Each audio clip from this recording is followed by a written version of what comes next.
Stephen, we heard you put your case for the industry to the Treasury Committee yesterday as to the impact a rise in the taxes will have, but there didn't seem to be a lot of sympathy among the MPs there. Do you think your voice is being listened to?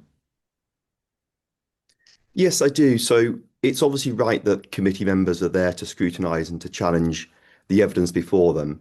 But I think we did have a great opportunity yesterday to make the point about what gaming tax increases would mean for jobs, for growth, for investment in the UK, and of course, crucially, in Gibraltar. It's not always that we have the opportunity at a forum like the Treasury Committee to make that case. So I'm really pleased that we have had that opportunity yesterday. And I think the message is being heard. And it's not just at the committee, it's elsewhere as well. So that was just one part of a much longer process of engagement from various people, whether that's the Betting and Gaming Council, the Gibraltar Betting and Gaming Association, or the government of Gibraltar. So I know that Minister Feetham, for example, has been working closely with ministers and officials in the UK, in the Treasury, to make sure that the message is heard. And I think it is being heard. Okay, can you just summarize in a nutshell what the industry is saying about the potential impact of this increase? I mean, some of the duties that they're talking about increasing are over 50, doubling, more than doubling them. So what is the potential impact of this? Yes, so some of the proposals are, as you say, incredibly unrealistic, in my opinion. They would have a very dramatic impact. As you say, there are some people who think that the UK should more than double the current rates of gaming tax. Now, that would be entirely counterproductive. I think what would happen as a result is we'd see jobs lost, we'd see a reduction in investment, and sadly, we'd also see that regulated tax-paying gaming businesses would be less competitive with unscrupulous, unregulated black market businesses. And that then has consequences for consumer protection as well. It was a point that was raised by the committee yesterday. Can I ask you, how influential do you think the committee is when it reports its findings to the Chancellor, for example, and raises all these issues? Will the Chancellor be relying heavily on the findings of the committee? The Chancellor will certainly be taking it into account. As you might imagine, she's being contacted and lobbied from all sorts of different angles, all sorts of different industries. It's widely reported how difficult the challenge is for the Chancellor. She has to find a lot of money in the budget in a few weeks' time. And I think she will look at all the evidence. That's my expectation. And some of that evidence will have been from the Treasury Select Committee yesterday. And I'm looking forward to seeing the report that the committee produces. But I think that's just one of many, many things that the Chancellor and her officials will be looking at in the next few weeks. So is it fair to say that it looks as though an increase is on the cards, but we just don't yet know exactly what final figures the Chancellor will settle on? Well, I don't think the Chancellor or her officials have made any final decision yet. I think you can see that if you look at the speculation, the endless speculation in the UK media about any and every possible tax increase you can imagine. So I don't think a decision has been made. I don't think it's fair to say that this is a done deal. And I think that's why the work will continue by gaming businesses, by members of the Betting and Gaming Council in the weeks ahead. Can we just talk about one of the concerns raised by MPs? They were particularly concerned about the level of harm and addiction. Um, and that was a key driver to, apart from having to plug an economic deficit, but that was a key driver behind the decision to increase the taxes if that's what happens. I mean, do you consider that to be a valid concern? Has the industry been perhaps too greedy in preying on the vulnerable? And do you think a tax rise will act as a deterrent? Well, I think the messaging around tax and those consumer protection issues that I heard from some of the other witnesses in that committee was quite confused. It wasn't really clear to me if they were saying taxes should be increased because that somehow benefits consumers, or if taxes should be increased to raise revenue. And the two are a bit contradictory, in my opinion. Now, my view is the best way to protect consumers is through regulation, not through taxation. And Betting and Gaming Council members already adhere to strict codes of conduct about how they operate their businesses. And there have been changes in UK law that affect Gibraltar gaming companies in terms of things like stake limits on online slots. We also have the ability to monitor players online and intervene where they might be at risk of harm. But I don't think increasing taxes does anything to help those consumers. I think the answer is effective regulation. And we're really fortunate that in the UK and in Gibraltar, we do have really high standards of regulation for this industry, which is why one of the concerns we keep raising with government is if tax increases are so high that the regulated market becomes uncompetitive with the black market, you will see more consumers going into that unregulated market, and that's where the harm will be done. So, in my view, keeping the current tax system is the right answer, both for the exchequer and for consumer protection. Black market increase is one of the concerns you raised, but also the job losses. 40,000 jobs are cited as being potentially at loss here. So I want to ask you, before we move on to Gibraltar, I want to ask you, is there a meeting point in the middle? Is there a meeting point whereby uh, where the industry can survive a certain increase without it being so negatively impact as some of the increases that have been cited so far? So can the industry take a certain percentage increase? And if so, can you give me an idea of what that might be?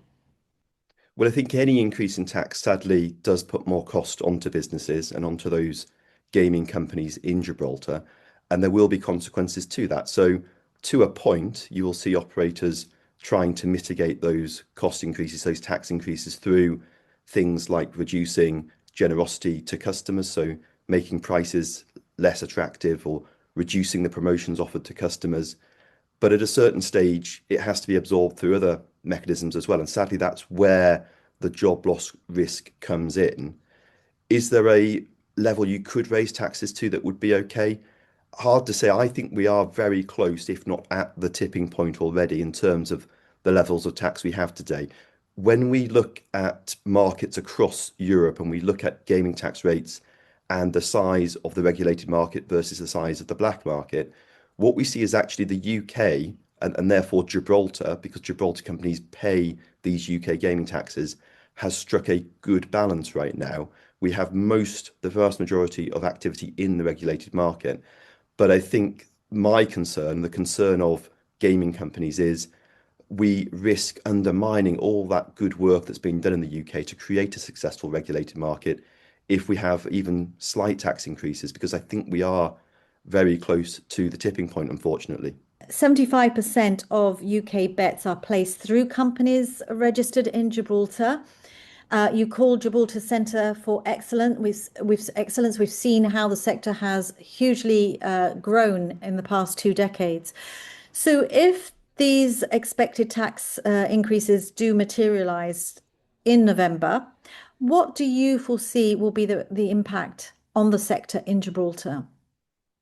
Well, I don't think the Chancellor will raise taxes to the really extreme levels that some people have been calling for. So I don't think we're going to see rates more than doubling.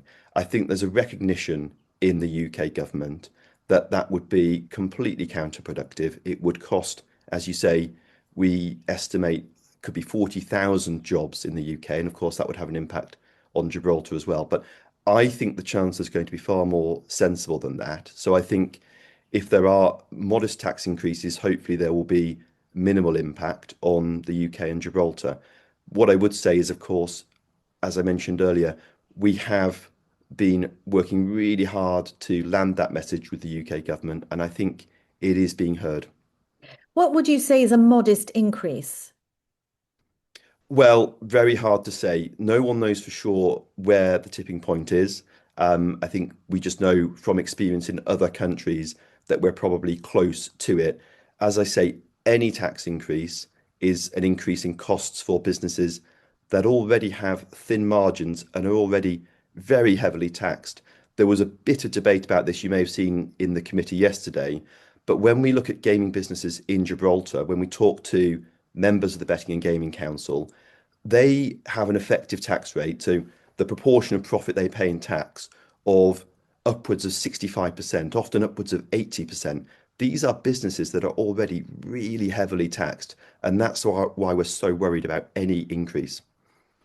Um, your critics, and I don't mean you personally, but those who are advocating for the tax increase, say that the threat of the rise in the black market, is just scaremongering. Do you have any statistics or any evidence to show that this could actually happen? Yes, the example that people are pointing to most recently is probably the Netherlands. So that is a jurisdiction where they increased the rate of gaming tax from the 1st of January this year. And the authorities there, the gambling regulator and the tax authority themselves, have said that as a result, what's happened is there's been a 25% reduction in the size of the regulated market. Now, we don't think that those customers have just disappeared. We think that unfortunately they've moved into the black market. So we have real world examples very recently of where significant tax increases or just a few additional points of tax increases does have consequences in terms of the regulated market.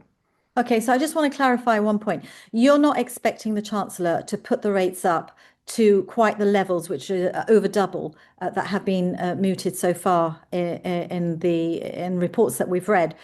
So, do you think that Gibraltar will be able to weather this storm? Now, I know that Gibraltar is only one jurisdiction, but obviously that's our concern. And Gibraltar's economy relies very heavily on the gaming sector. So, I just would like to just get your thoughts on where you see the sector going in Gibraltar, and also. Is this, has the meteoric rise of the gaming sector over these past few decades, are we now starting to see a downward turn? Is this the end of that era or the beginning of the end?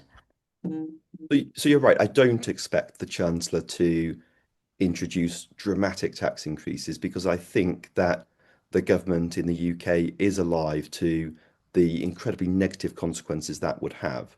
And I think when it comes to Gibraltar, we both know that the UK government and the Gibraltar government have been working really hard over the last 4 or 5 years to secure a treaty for Gibraltar. We know that that's now in place. We're just waiting for the details. And I think that that shows you that the UK government is taking Gibraltar and its interests very seriously, and they will be alive to the fact that the gaming industry does represent 25% of the economy of Gibraltar and more than 3,000 jobs.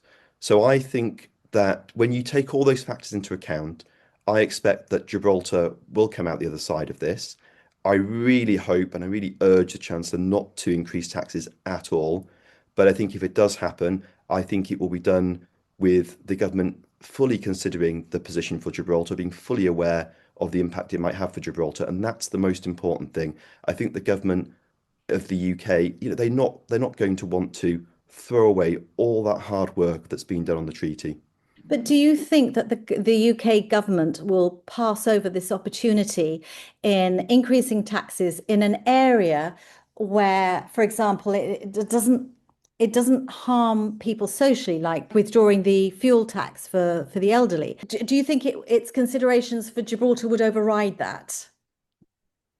Well, I think in the end that the message that we've been delivering to the government is that these tax increases that are being talked about would be counterproductive.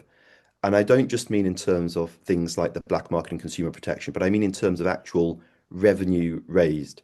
So I talked earlier about a tipping point, and there's been lots of talk recently in the UK press and elsewhere, both in relation to this sector and others, about something called the Laffer curve, which is the concept that you can raise tax rates to such a point that actually you get less tax revenue from those taxes. And I think that's where we are with the gaming sector. So I think the idea that you can raise gaming taxes in the UK, take a little bit more tax from Gibraltar companies, and that will somehow solve the enormous budget challenge the Chancellor has, I don't think that works. And I think Treasury officials understand that. These taxes at the minute from Gibraltar businesses, Gibraltar gaming businesses are paying over £750 million a year of UK gaming taxes. Sounds like a lot of money, and I wish I had £750 million. But in the context of the UK government, that's not a great deal of money. And I think it would be really unwise for the government to say, well, let's risk those jobs, let's risk those livelihoods just to raise a little bit more money that won't actually make a difference, or in fact, as I say, might even be counterproductive if we are at that point on the Laffer curve.